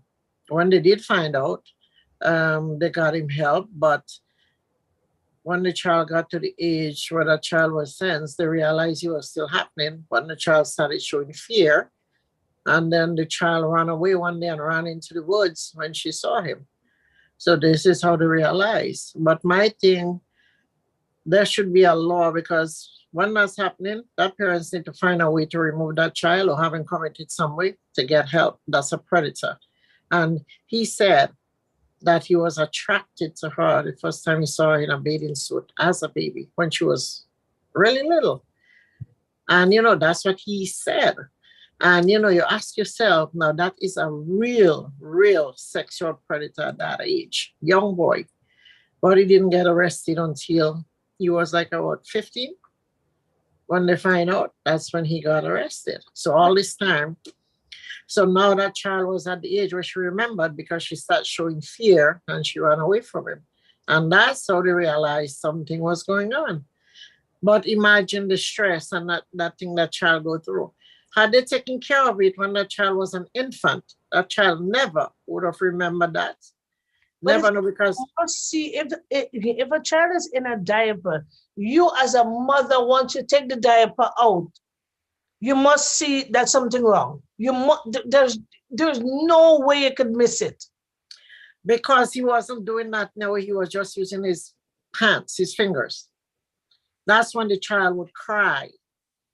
But it wasn't doing it in a way that they would see any kind of serious, effect that showed it. He just used to open the diaper and then close it back. Because we know you have diaper now, you could open it and just tape it back. without no. But when they hear the child crying, he would done already do what he has, so they don't see no diaper off. They think the just child is just crying. But the child was crying because of that. And that went on for quite some time. But when the child reached the age where they got him help, they knew it was happening. They should have done something, because now they did. They thought he was, probably getting better or stuff, not knowing he was still doing it through all the therapy and all that. And I put a camera in the kitchen inside the fridge. I open. And this is why I blame the parents, because they should have known better. So now that child got to the age where she started showing fear. So now that child will always remember. This is why some children grow up and they never recover from those things. You leave, he leaves a fear in them that they cannot have a life that they should, because of the fear of men. And you knew that. So now that child, like I said, that child at the age, that's why the child ran away when she saw him, because of the fear, knowing what he was doing. That's when they realized it was still going on. But now it's too late now, because that child already remembered. So now that child would never forget that as a young girl. And then, so there is a lot of stories, sad stories. And sometimes I wonder what, if the parents just don't have sense, they don't use common sense. And that's why we just say some people have book sense, but they don't have common sense. It's true. They have a degree in law, they have a degree here, but they're not street smart, and they don't use common sense. We had a young lady that it happened when she was a child with her brother. But her thing was saying she didn't know better because they were very young. And then when he do her, she thought it was okay until she started learning about sex education in school and realized it was incest. And then she decided that she tell him she's not going to do that anymore. It's wrong and it's nothing. But when he got older, he tried to force himself on her one day. So she called the police, because now she says, so he got arrested. So sometimes that happens in a lot of family places, but because of shame, embarrassment, because once it gets in the hands of the police or the law, even though it's sealed records, but once somebody know about it, because once law get involved in your family, your neighbors or somebody go talk or say something, then it starts getting around. So because of shame and disgrace, a lot of them keep it hidden.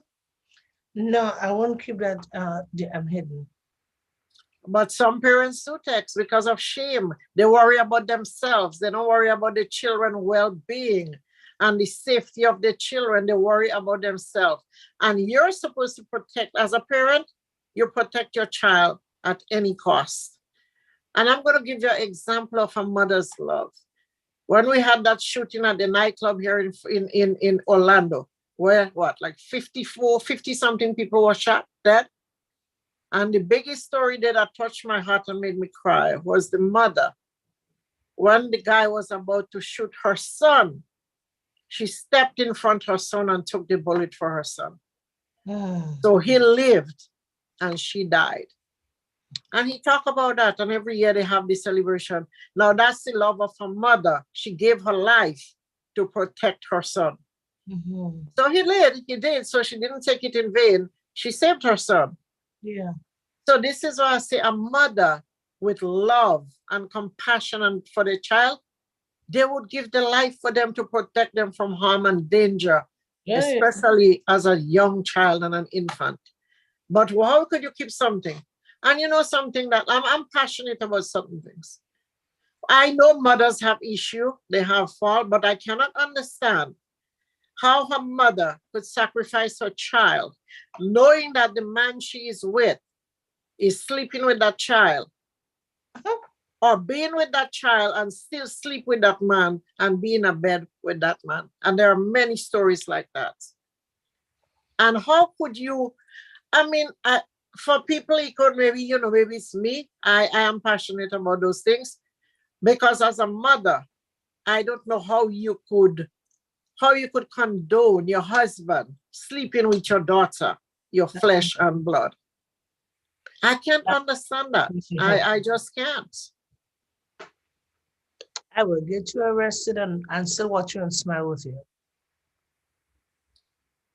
And I mean, that's what I'm saying. You're that desperate that you're going to sacrifice your child well-being, that her father is abusing her, and you are okay with it, sleeping in the same house in the next room with that man in the bed who is sleeping with your daughter in the next room. Oh my God, Tex, I will never. I'm sorry. I don't care what the circumstances is, that a mother would uphold that or let that happen to the child. I will tell the cops, just give me 3 weeks and then I'll tell you when to come for him. Yeah, I'm telling you. And I'm talking about those things happens. Those things happen in life. I don't understand it. How could you have such low self-esteem?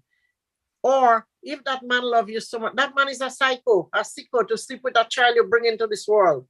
How could you do that? But the thing is, it have some men that threaten ladies.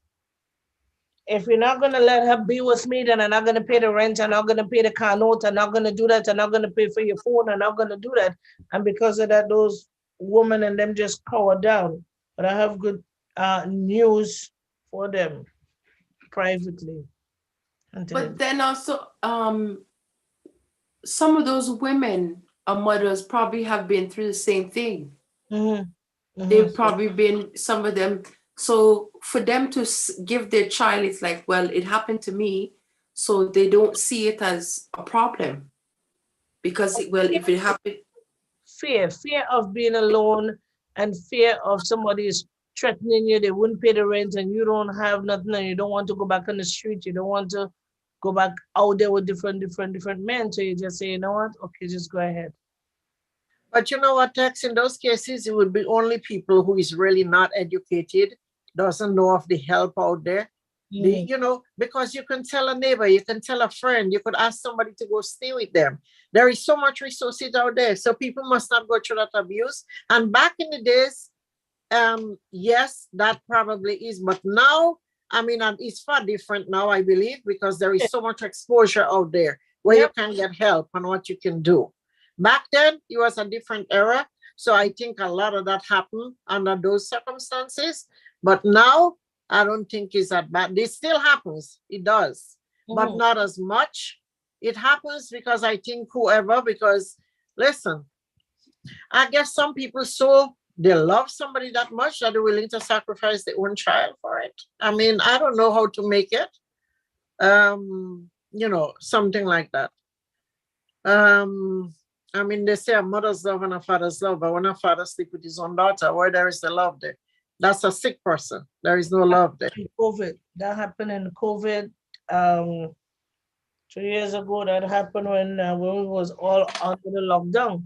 The man was unfaithful man, and then he can't go out because he didn't have a job, so he had to stay home. And guess who paid for it? His girl children. The children. Boy. I would have kept him for a while, and I'd work his knees for him. Let me tell you, I thank God every day that he has never put me in those situations or in those kind of predicament, because I'm telling you, sometimes, you know, now, a lot of the things that's in my life that I wondered about, think about, when I look at it now, I understand the goodness of God, because God sees everything and knows everything before you even get there in your life. Right. So he prepare you ahead of time for that. And God knows my heart. He knows the person I is, and he know that I am not one of those, how you say, I would be a no nonsense person. Because one of the things, I think a lot of things that we parents make a mistake, they try to be their child friend first instead of a parent. When you're bringing up your child, you're a parent first. They're not your friend. You're a parent to see that they brought out with the right upbringing, this, you know, the right set of values, you know, how to protect themselves in life, you know, so you're preparing them for the future. So you're their friend, but when it comes to those kind of things, I'm not your friend. But a lot of parents, mothers especially, sometimes, and I know of a few, they don't want to hurt the child feeling because they want to be more of a friend than being an actual mother, so the child won't be upset with them. Yeah. And you know, it's the wrong thing to do. Your job is to prepare them for the future, especially this world that we're living in. It's not a nice world. And if you don't prepare your child how to face it out there and, how to protect yourself, they just go out there blindsided. And that's why some of the things happen to the young ones when they go out there. Because they don't know what to expect. And when it does come, they don't know how to deal with it. So it's about 10 after 2, 2 past 10. Teresa's computer went blank on her, so that's why she dropped off. oh, Dialed, yeah. So we're gonna end this program tonight. I want to thank God for each and every one that came on tonight. Rebecca, I so want to thank you so much for coming on tonight. And we get to learn more about young people, and we get to able to talk to them on this level tonight. And I really give God thanks for that, because that we never had a program just for the young people. Yeah, so I want to give God thanks that they too would understand that they have to keep themselves safe. They need to talk to somebody. Come on here, come on in Gemfm, let's talk. I mean, I'm not a psychiatrist, but I can talk to you. I can pray and ask God to lead me in that area, and He will. He always do. He would lead me wheresoever that I need to be, so I can speak on that level to young people, to let them know that there are adults here that truly is in love with them and are willing not to condemn them, but to teach them the things of God and teach them about their value, and to watch them change. So we give God thanks for that. Doris, yeah. thank you for coming in. I miss you guys today because we were not on because of the internet in Canada, but tonight it's okay. It's working good. So we're gonna say good night and see you guys in the morning. Please the Lord. And And let's say a prayer, folks, and wish NDC good luck tomorrow. There was a lot of uproar to the text, so pray, pray, pray. A lot of confusion today with information that was put out to confuse people. So we know how all of that works. So we just have to say tomorrow that this. praying so much this morning. Pastor was praying. Oh, you didn't hear the prayer? Well, that we pray for you. I heard, yes, I heard some of them. I heard most of them that the prayer went, but today a lot has happened, which raised a lot of more little confusion between the rights of voting and with IDs.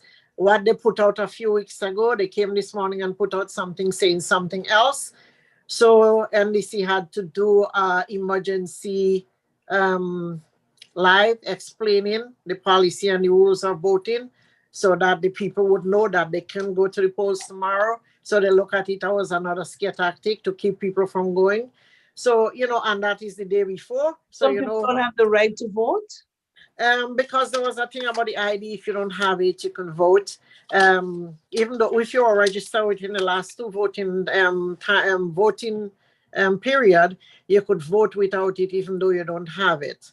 But this morning there was a memorandum that I put out saying that you have to have the voting card or something, which a lot of people didn't get it, and they must have it in order to vote. So they had to come out and explain it, the legal terms of the the voting rights in Grenada, and you could vote without it, and had to read it out to try to clear it out, so that the people would know that they could go vote tomorrow even though they don't have it. So there was a bit of a confusion, confusion in all that. All the radio station were talking about it, explaining to the people. I'm sure everybody's seen it, most of that. There was also talk that they changed the voting poll in Guave today to another location the last day before. So hopefully everyone know that they had moved it and where to go. So, all those little things just make you think about, because of history and stuff, what is the point of doing that today when election is in the morning? So there was a lot of controversy today. So we just have to keep our fingers crossed that everything goes with peaceful, and that, everything will work out for the good of the country and everybody. So, I wish. Vote from what? From 8 in the morning until 5? Voting starts, is it from 8? Yeah, 8 to 5. I thought they said was 6, but this evening I heard they say 5 now. So I'm not sure. The 8 to 5, because Oh no, it got to be 6 because people are coming from work at 4 need an Exactly. extra 2 hours to get there. Well, whatsoever there is. Yesterday I heard it's 8 to 6, but today I heard it's 8 to 5. So I'm not sure which one it is. But like they're telling everybody, get up at 4:30 a.m. and be at that polling line. Just be patient. Don't be discouraged.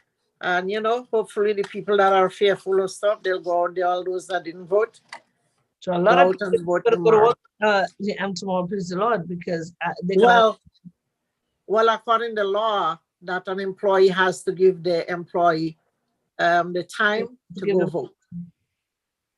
They discussed that too, that is legal in Grenada, that they were saying it's a violation of policy for an employer to refuse to give the employee the time to go vote. So they was asking all employers to make the time and give the employee, because it's a violation if they refuse to give them the time off to go vote. Wow. So they're supposed to. So hopefully they follow that and do what they're supposed to do. So the day is finally here. The day we all been anticipating, praying, and hoping for. It's finally here in the morning. So pray. I'm praying. We'll pray again tonight. Father, in the name of Jesus, we come before you, oh God, tonight about the vote in the election in Grenada. In the morning, dear Father, we pray, Lord God, that you have your way. You have your way, Lord. You know who is going to be. You're going to select who you have to select. You're going to allow who you want to allow. But we pray, God, that the people would also make the right choice and not to just put the person that was there for so many years, put them back because they like the words or they like the person. It's not about like, but what is right for the nation right now in this season, dear Father. So I pray, God, Lord, for the cleansing of their head, their spirit, their mindset, dear Father. And there would be no problems. There will be no fighting, dear Father, in the name of Jesus. And I pray against every uproar and every scare tactics that the devil will put out in the name of Jesus.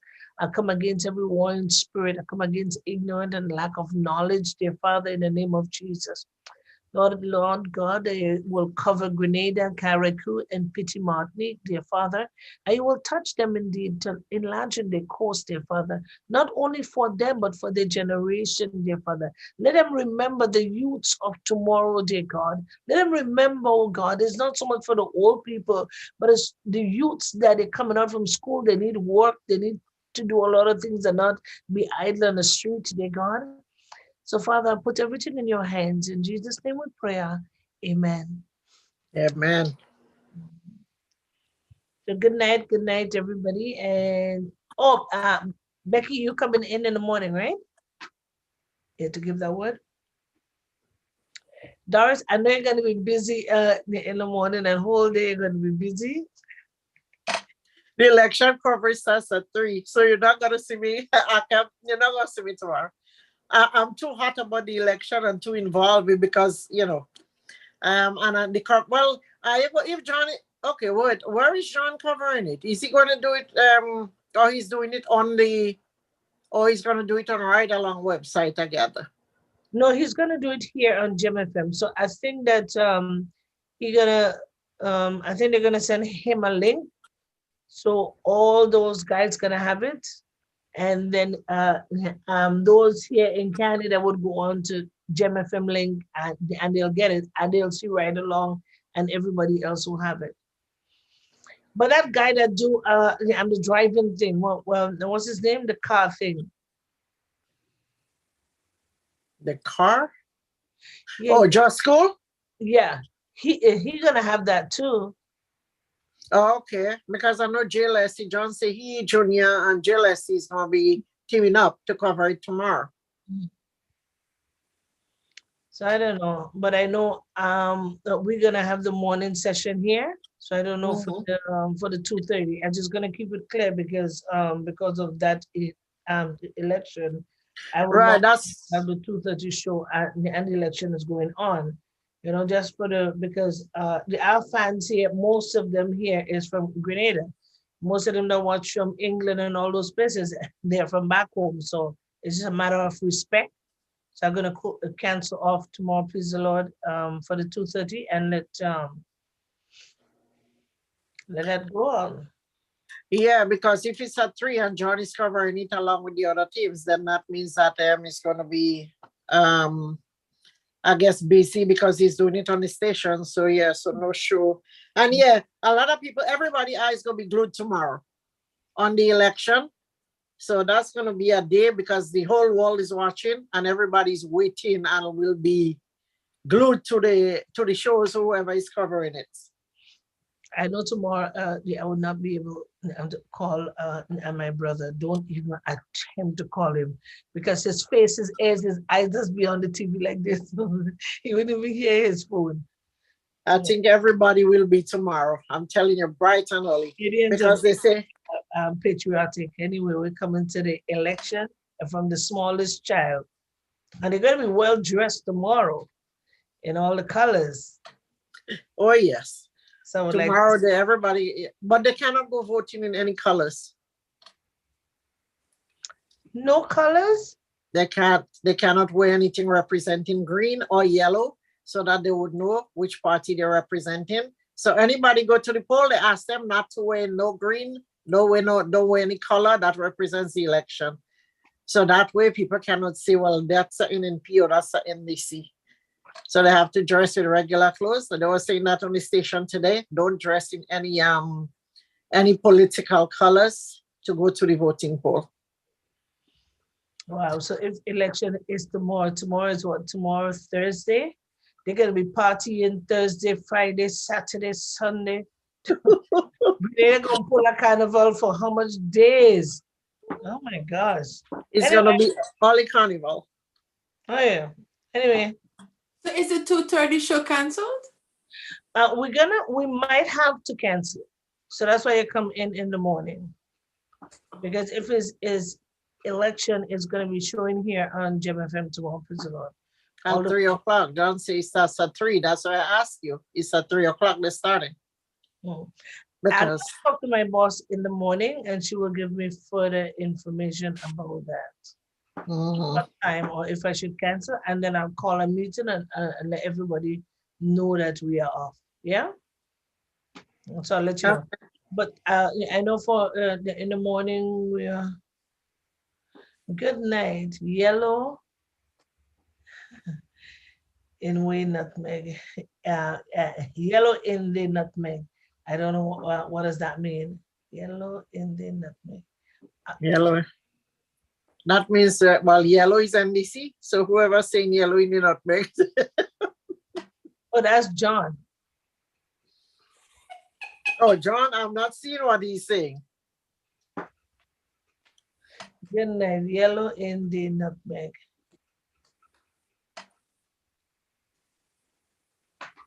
You better not be saying that.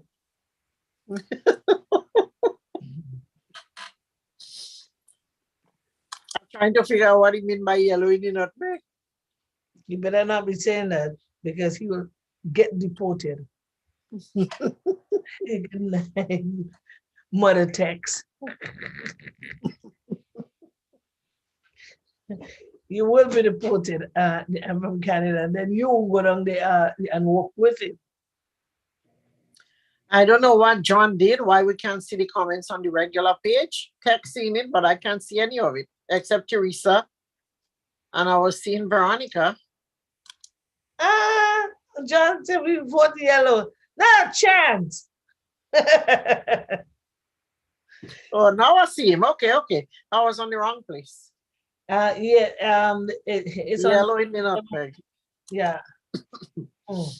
That's right, John. He's yellow, yellow, yellow all the way. Yellow, yellow. Woo-hoo. You guys might be crying tomorrow. Please, Lord, I can tell you guys. Oh, so who's the other guy? What's his name is going to be? Isn't Keith yellow? No, Keith is green. Oh, it's green, yeah. I don't know why I was thinking he's yellow. But God is good. Yep. Amen. Fellow, it's gonna happen. Bye-bye. Good night to everyone and see you guys Morning. I Bye. love you guys. Love, love, love. So Doris, Love, come love, on love. in the morning. Oh no, you can't come on in the morning either. But share in the morning, okay? Tex, I missed your call this morning because I was sleeping. I went to bed 5 o'clock last night this morning, so I was dead sleep. When I come on there, I was just got up. I see you missed call. I said, oh, ooh. I I need jump you up. in the morning. You have to know that I need you in the morning to share. I jump right on and share for you. When I saw the time, I said, oh my gosh, the show is almost done. Yeah. So I came on and share. So I'm still walking on going to bed early. I'm trying. Okay. Oh my gosh, I couldn't. Seriously, I'm trying to cut that habit out. I don't know why I can't sleep in the night. I can't sleep early. I have to practice and, like you say, try to get in the bed at a certain time. Yeah, me, I have to get in bed before 12. 12 have to catch me lying down and my eyes Mm, are closed. Whether I'm sleeping or not, my eyes supposed to be closed at 12 o'clock. If I'm yeah, and totally different. mhm. People, we vote. We vote the Go heart. vote, people. We vote in our leader. We vote in the heart. www.text. Mm. Anyway, love, love, love. See you tomorrow. Praise the Lord. Love, yep, love you. Okay. Bye. All right. Good night. Okay. Bye.